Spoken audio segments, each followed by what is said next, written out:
Hello, Africa, and welcome to the Kungana podcast. I'm your host, Aburengwi. This is more than just a podcast.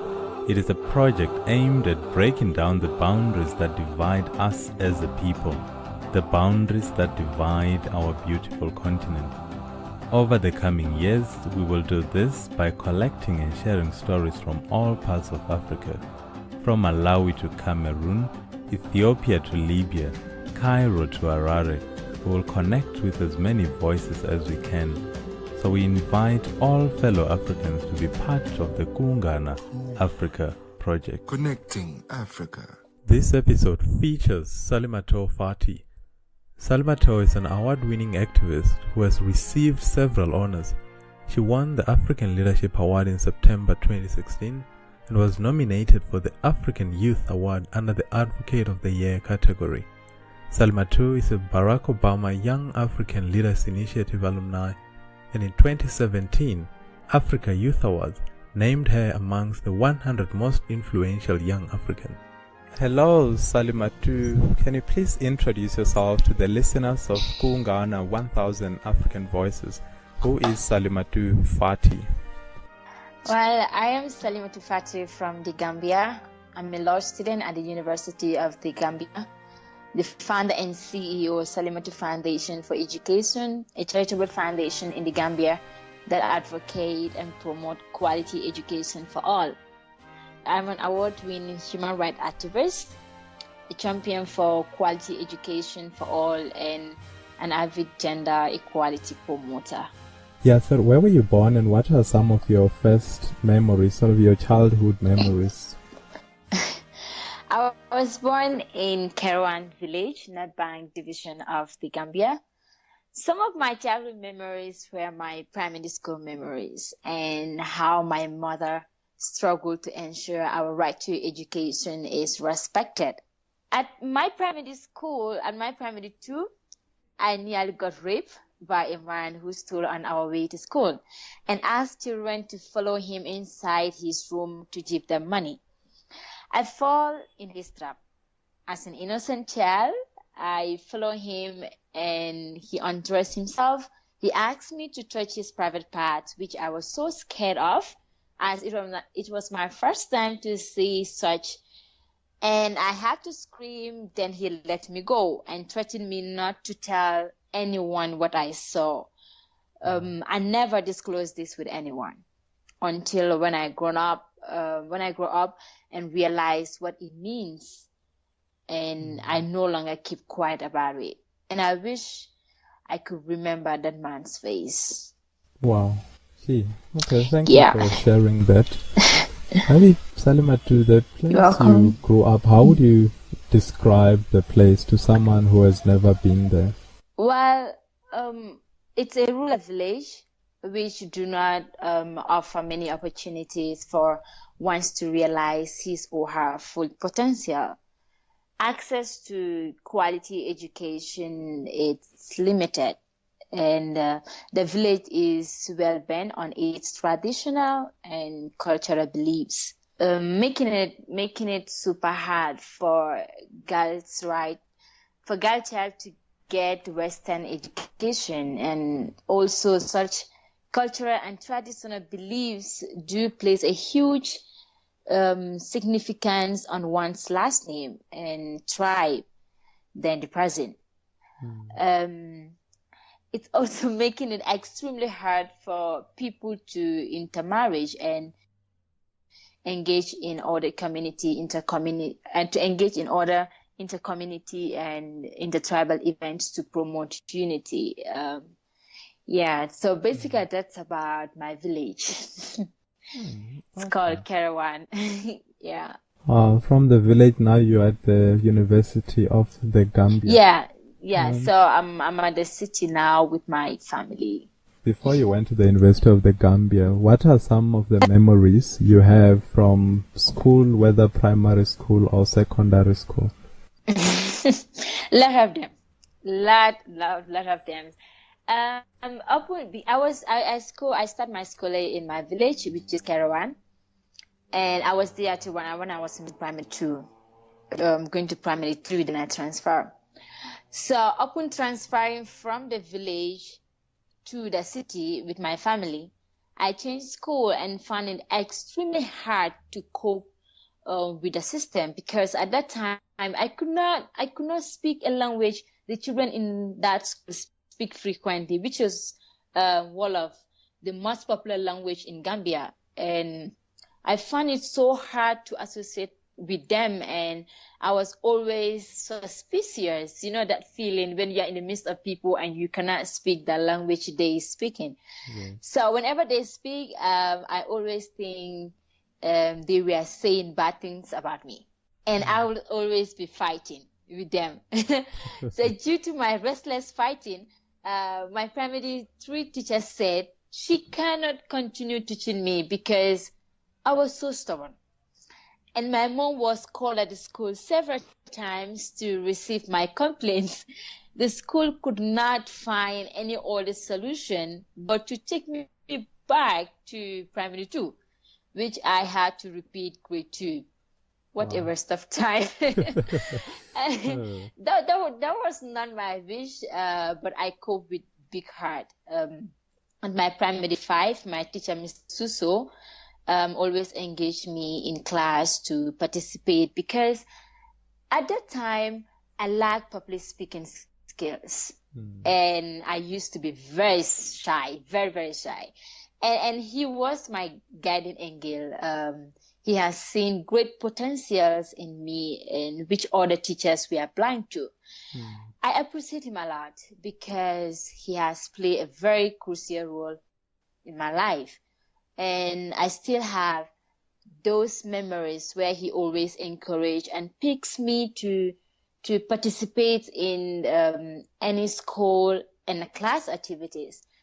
And this equally applied to my primary 4 teacher, Mr. Ture, and my primary 6 teacher, Mr. Mendy. And Mr. Mendy I'm still in contact with Mr. Mendy, and he's really proud of me. Yeah, nice. Because he always talk about me to his students, and I appreciate him a lot. And how did you decide after you left school what you were going to study? Or what are you currently studying now? I work on my self-esteem and trying to find out what I was good at. It was so hard because I had neither career counseling for support nor role model to emulate. I did it all by myself. I just follow my passion for communal work, human rights, and align that with what's been taught at school. Because in my country, when you are young, in high school, you do not have that career counseling. So it's always a problem to figure it out what you want to study when you graduate from high school. That's the same thing that happened to me. So I just work on my self-esteem and trying to find a way out. Yeah, I think what you're saying is very typical of African schools in most countries, if not all African countries. I think kids have that same problem. So what are you studying now? You say you're at the University of the Gambia, but what are you enrolled for? Well, I am studying what I did not want to study at first, but I am loving the field now. When I was a child, I always wished to become a medical doctor. And when I was in high school, I found out that science field was not for me. I always do well, participate, and have clear and easy understanding on subjects that has to do with human rights, government, and history. And in high school, I was contemplating either to study international politics, political science, international development, or international relation. I finally make up my mind to study international relation with the aim of understanding how the world rules. And I tried to apply for universities in abroad to pursue my dream in international relations. So when I could become an ambassador in my country, because I actually wanted to study international relations to become an ambassador in my country, like ambassador for my country in another country. Unfortunately, I could not get any school because my family could not afford school for me in abroad, and I could not secure scholarship too. I applied for scholarship, but I could not secure scholarship. So I decided to go to a university in my country. And the university in my country do not offer international relations, which I wanted to study. Hence, I do not have choice. I decided to study law. It was so hard for me in my first semester, but I'm coping and loving it now. Okay, yeah, I think you made a good choice, because I think once you study law, you can do just about anything you want to do. So great choice. I'm loving the field now. But still, international relation is on my mind, so likely I would just do it in my master. Yeah, one can also argue that with the work that you're doing with the Salimatou Foundation for Education, you are already in a way doing that. Most people, when we ask them what they wanted to do after they completed university, they have some idea. With you, you are already the CEO and founder of your own foundation. So what is the goal once you have completed your studies? What do you want to do then? Well, I am still contemplating. It's so sad. I wish my university could offer a degree in human rights studies. That could be best. Unfortunately, there's no such degree, so I'm still contemplating. Hopefully you'll get an opportunity to do that, whether it's in the Gambia or anywhere else in the world. Yeah, hopefully I will get the opportunity to study one of these courses in my master's. Yeah. So you started the foundation at the age of 13. 10 years later, you're still going strong. Or you started the activism at the age of 13. Yes, I started the activism at the age of 13. That was when I was in junior school. But I don't know the importance of it. I don't know, because it was just a school club. I just joined just fun.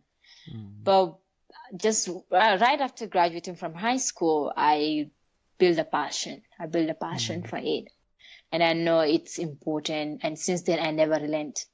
What would you say keeps you motivated? Why do you keep doing what you do?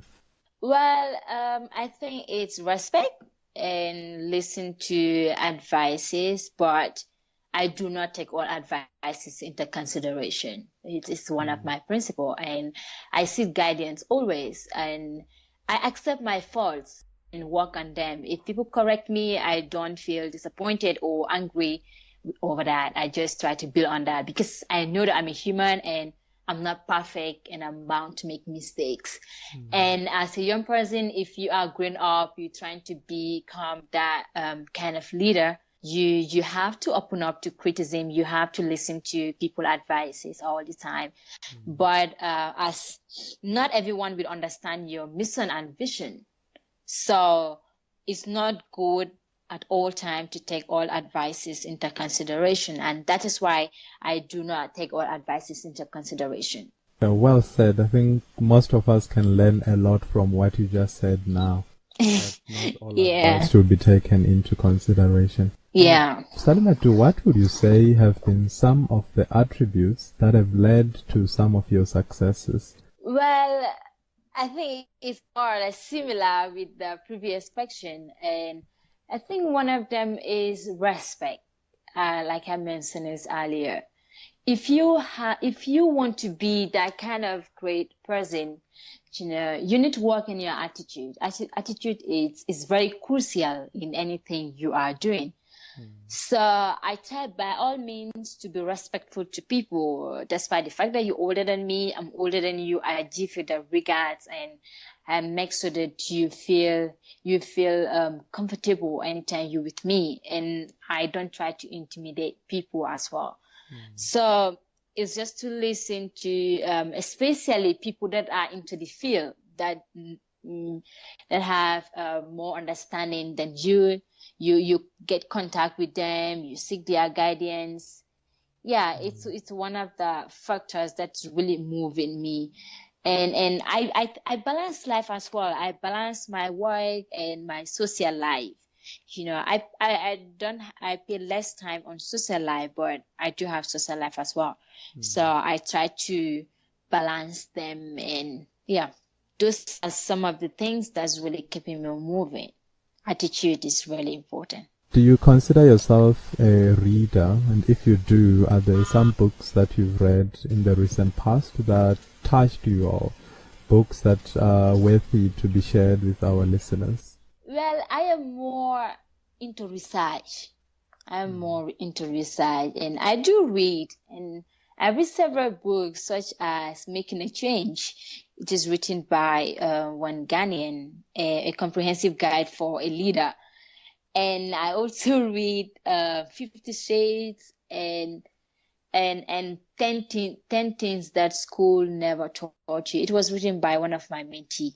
Yeah, but I'm more into research, reading books like Agenda 2063, Education Strategies. Those are the books usually, if I'm free, I read. Yeah. Okay. When you research, I assume that you research work that relates to the activism that you do? Yes, especially African education. I read a lot of books written from African Union. Most of the book they produce about the African education, how we can include vacation, how we can promote vocational school training in our school system, because in Gambia, if you look at Gambia, I think it's not only in Gambia, I think in most part of Africa, we are more into theory than practical aspect. And if an institution that is there to build up young people's skills in Africa are not being promoted as other institutions that are offering degree. So I try to do research over these kind of things and how best I can advocate for it when I'm doing my program. We've already touched on it, but I'm going to ask it again. Where do you live now, and how would you describe your city to someone who's never been there? I live in Bundunkakunda, Kanifi municipality, the Gambia. And I love the place for many reasons. Like it's close proximity to everything, peaceful and diversity.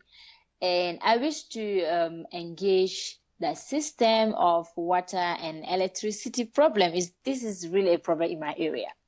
Water and electricity is a big problem in my area. And for us, we are lucky because my house has solar panel and water tank that sustain us if there's no water and electricity. But this is not enough, as many cannot afford solar panel and water tank. So it's a concern for all of us. So my house having this should not stop me from speaking up for other people that cannot afford it. What are some of the things you wish you could change about your city? Yeah, like I said, the things I could change is water and electricity problem, because it's a big problem. So if I have the opportunity, these are the things I would definitely change in my city, and as well as to make sure that children learning in my city, let them all have quality education, to have access to school. Because in as much as we want to advocate for quality education, we want every child to be at school, it's come with a lot of responsibility. It's not just about speaking up, but you have to engage your government. It has to include funding. So I'm working on that, and I'm trying to make that change in my community. Earlier you said you like to balance work with your social life. So what are some of your hobbies? Like, what do you do to relax when you're not working? Hanging out with my friends or my family at the beach. This is something I really love. Like if there's no school, I'm free. I just call my friends, we hang out, or with my family, we visit places in the country. So I really love it. And I also, so one of my hobbies as well is to chatting with my mom. If anytime I'm chatting with her, I learn so much from her. And anytime she's sharing her story with me, I feel more inspired. And about the work I do, I build more passion. So I love this, and as well as browsing on the internet. Great. Now I was thinking about going to the beach in the Gambia. the picture that I have of the country, it's surrounded by Senegal, and there's a small portion that allows Gambians to access the beach, which is quite interesting. Yeah, I mean, Gambia is a beautiful country, just like, on the map is so small. Yeah, it's so small, but once you're in, it doesn't look that small. And we have very, very rich beaches, we have very, very nice beaches. Yeah. Oh, great. So, yeah, it's like you have to try and visit. No, we'll definitely do that. And hopefully our listeners will do the same. Yeah, London County Gambia is definitely a good place for tourism. Do you have a favorite quote that you like to visit from time to time? Oh, yes. My favorite quote is, "Education is the most powerful weapon which you can use to change the world," by Nelson Mandela. It's one of my favorite quotes. I love it so much.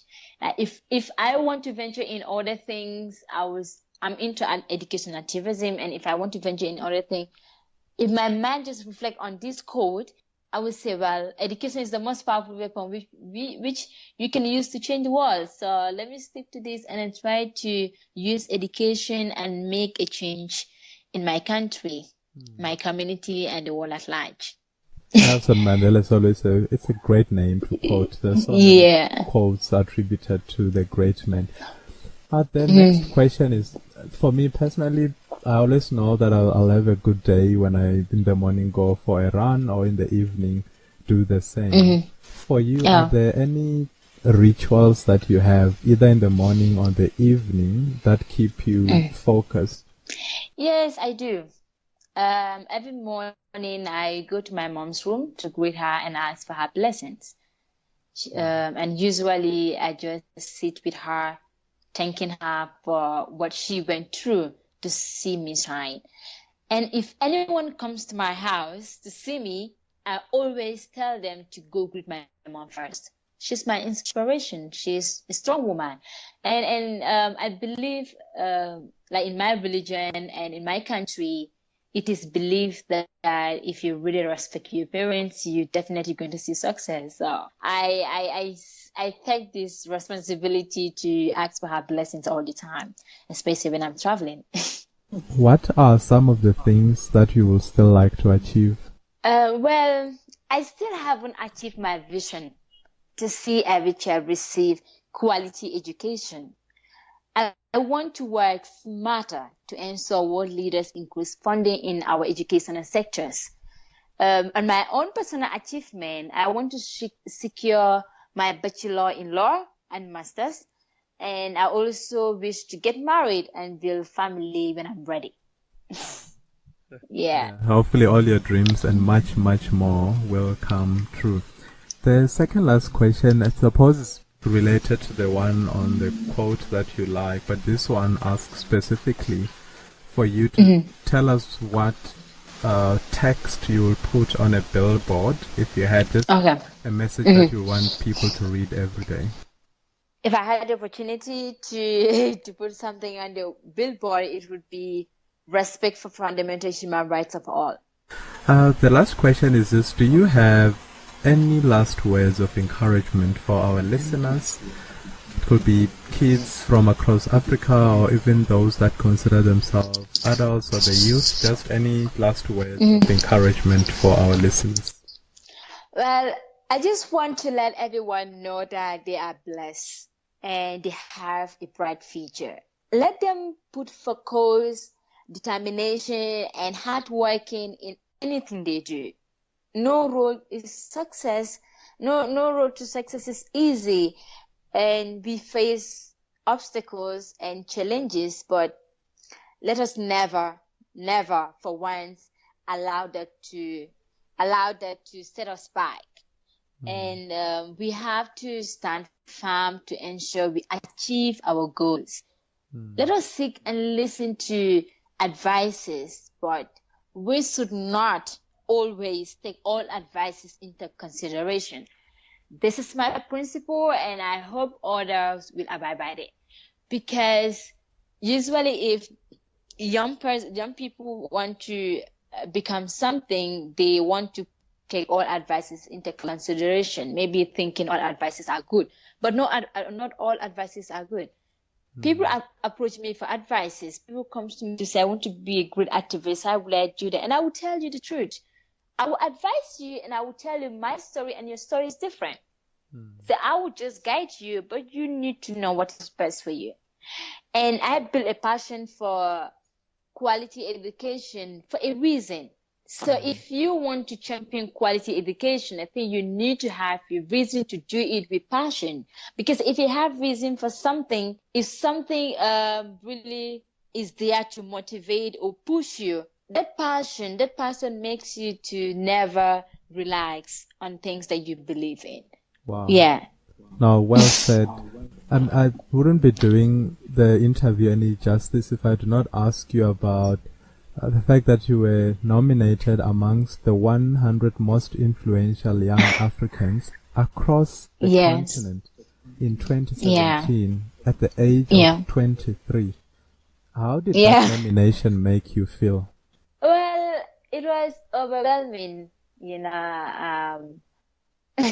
I can't just express the feeling, because seeing myself on that list, I said to myself, everything is possible. Everything is possible, because 2 years ago, I never thought that I would be the person I am today. Things keep changing, and the award really motivates me so much. It makes me believe that there are a lot of people out there that are following my work, and they really appreciate my work. And the award itself is an encouragement, not for me alone, but for other young people out there. Because, for example, like in my country, if people that already saw me on the list at my age, would try to do more. We try to do more to ensure that this award is not only for older people, but for young people as well. So it's really, really overwhelming, and I was so honored, because it's increased my passion for education and gender equality. Oh, great. And from the 1000 African Voices team, congratulations. After listening to you through this interview, I can clearly understand why you were awarded as one of the most influential young Africans. So well done and congratulations. Salimatou, before you go, how do people get hold of you if they want to be part of the Salimatou Foundation for Education? How can they reach out to you? Well, we have website. Our website is www.salimatoufoundation.org. So maybe I have to spell it. SALIMATOU, and then you write foundation, FOUN, continue, and .org. So once you go to the website, you will see our email address is there, and our contact number as well. So people using Facebook as well, we are on Facebook. Just go to your searching engine and search for Salimatou Foundation for Education, and it will just come out. And we are also on Twitter at Salimatou Found, that is at SALIMATOUFOUND, as well as on Instagram. Our Instagram handle is at Salimatou Foundation. I don't know if you have any last words. On my side, I would once again like to thank you for availing yourself to do this interview. Yeah. Because the message that you have to share is a message that needs to be shared amongst all Africans. Any last words before we say goodbye? Yes, first of all, I just have to thank the 1,000 African Voices for the opportunity to share my story, and I hope it would inspire the listeners to, and especially for rights and activists that really want to become a great advocate for things that they believe in. So thank you for the opportunity. And my advice is continue to reach out to young Africans to hear their story, because we have many bright Africans out there that do not have the opportunity to share their story. So thank you for the great work that you guys are doing, and encourage you all to reach out to all these African youth to share their stories, because us Africans, we are the one that can share our stories. Couldn't have said it better than that. Salimatou Fatty, thank you very much. It's been a pleasure talking to you. And we cannot wait to follow your story and see all the great things that you obviously will achieve in future. So from all of us, thank you very much. Thank you. Cheers. Bye-bye. You've been listening to another episode of the Kungana Africa Project. Our sound engineer is Bandile Lukele. Kungana Africa, one voice at a time. Please join us next time as we bring you yet another interesting and exciting voice. Don't forget that you can find us on the Podbean app by searching for 1000 African Voices. It will really help our project if you sign up as a follower by clicking the follow button. You can get the show notes as well as stream the show on our website, which is 1000africanvoices.com. Our Twitter handle is at Kungana1000, 1000 African Voices, one Africa, one podcast, 1,000 voices. Till next time, take care.